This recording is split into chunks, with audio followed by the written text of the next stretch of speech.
Anxiety disorders are the most common mental illness in the U.S., affecting 40 million adults age 18 and older.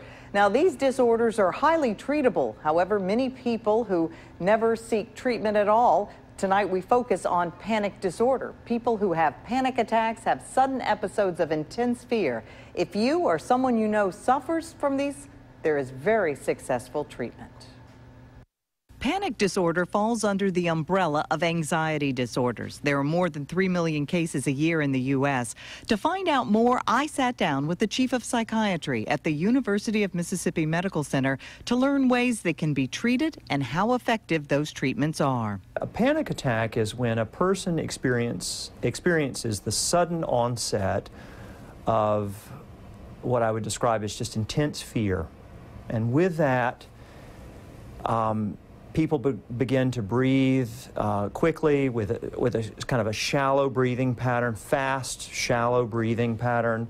They feel sometimes like their chest is tight, that their throat is tight. They're shaking in their hands, their feet. They can even get a tingling sensation sometimes in their hands and feet.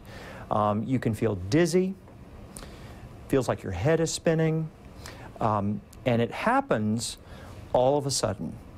And it's often unexpected. Dr. Rogers believes the best way to treat panic attacks is with a combination of antidepressant medication and cognitive behavioral therapy.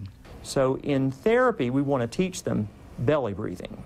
So when you're having a panic attack, we want you to focus on how you're breathing, because that's going to affect the extent of this panic attack, how bad it becomes in the moment. We want you to practice this.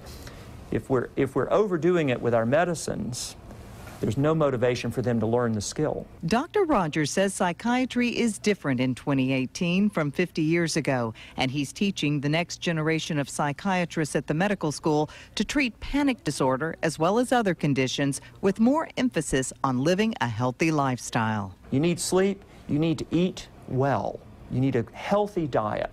So that's important. And then I think the other part is just exercising. We know that we should all be exercising, and yet there's so many adults who don't. But incorporating an exercise routine in your week, even a minimum of like 3 days a week, makes a difference. You're less anxious, and your mood is lifted.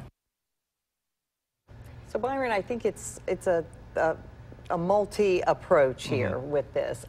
Definitely the antidepressive medications, which are considered non-addictive, help tremendously, as does the talk therapy and the learning. Dr. Rogers calls it a toolbox of skills if you are experiencing one. And then that healthy lifestyle, just living a healthy lifestyle, as well as incorporating maybe some alternative therapies such as yoga and meditation. It's amazing when they talk about the diet and exercise, how much that can affect everything. And almost in not only in this area, but just almost in all your health. And that's what he's saying about physicians today. It's the whole, it's everything, not just one part. All right, good.